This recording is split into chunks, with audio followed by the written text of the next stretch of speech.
Jacqueline Stanley here, and I wanted to share my tips on identifying the needs of your team and then addressing them. Basically, what I've got here is a list of ideas that you can implement to help better address the needs of your individual teams. A lot of this stuff is not brand new. This is stuff you've heard before, but it never hurts to hear again. Pardon me for reaching down and looking at my notes. I want to make sure that I don't skip over anything. So when I'm looking down, that's what I'm making sure. I'm making sure I'm on track for you guys. Okay, so the first thing that I would suggest is to determine what motivates your team. And this could be a variety of different things, and it could vary in different legs that you've got.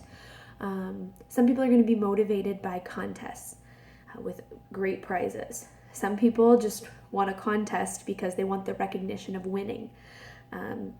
Some people are motivated by charity, so maybe a winning person would choose the charity of their choice for you to donate to, whatever it might be.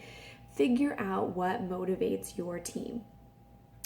Another suggestion is to make sure that you're reaching every kind of learner. I'm a former teacher, so I know that when teaching students, it's going to be the same with adults, with people on your team. You're going to want to make sure that you're reaching them on your team page and in your trainings in a variety of different ways. So that means sometimes you're posting graphics. Sometimes you have Zoom meetings where there's a video, or you record a video, or there's in-person meetings.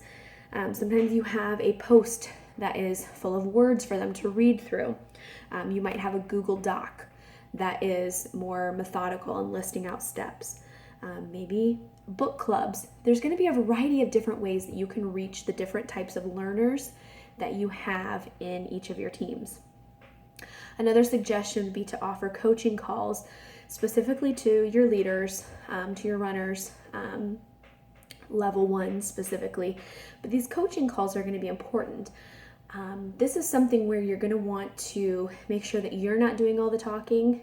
You're kind of asking guiding questions. And this is where, if somebody doesn't really know what's going on with their team, if you ask questions like, well, why do you feel like this is happening? Or what do you feel like you could do differently? You're not offering advice and saying you need to do this.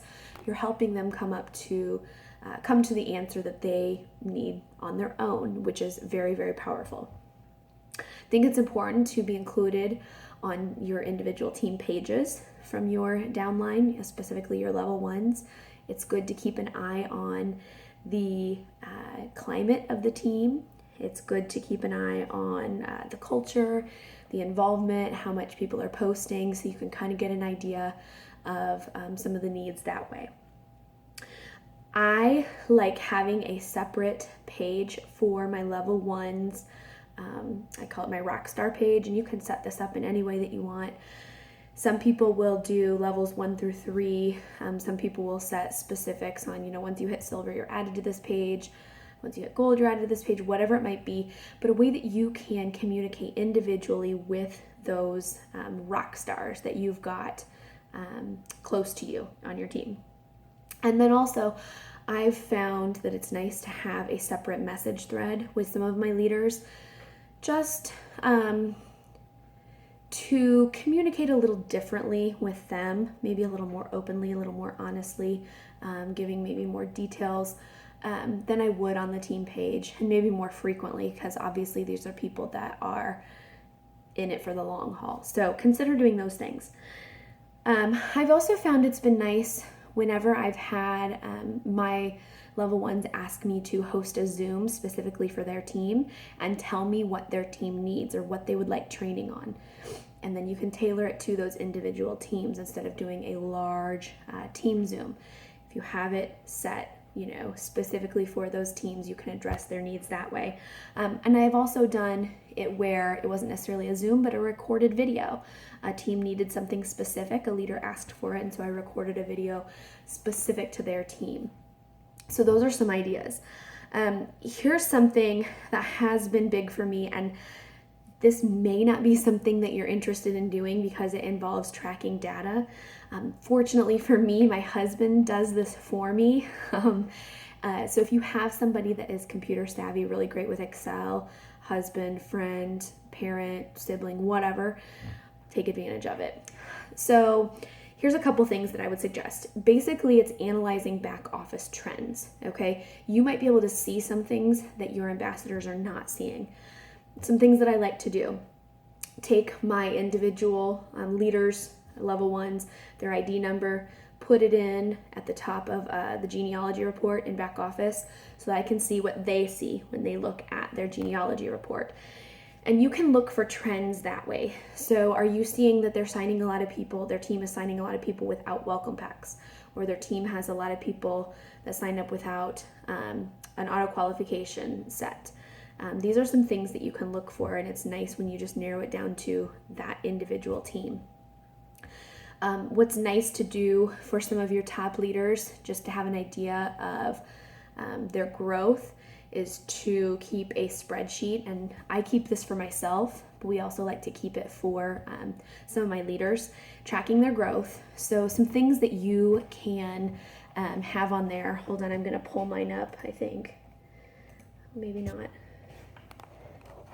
Well, basically, here's what I've got. I always keep track of the total number of ambassadors added each month. So you can do that for your individual people as well as yourself. And then you would track the total number of ambassadors that they currently have. You can track the growth percentage, how much they're growing percentage-wise each month. What I think is a really helpful thing to have is the points per ambassador. So at the end of the month, you'd put in to Excel their total points. And then to get points per ambassador, you would take the points, divide it by the number of ambassadors total, and you would get a points per ambassador. Obviously, the higher that is, the better.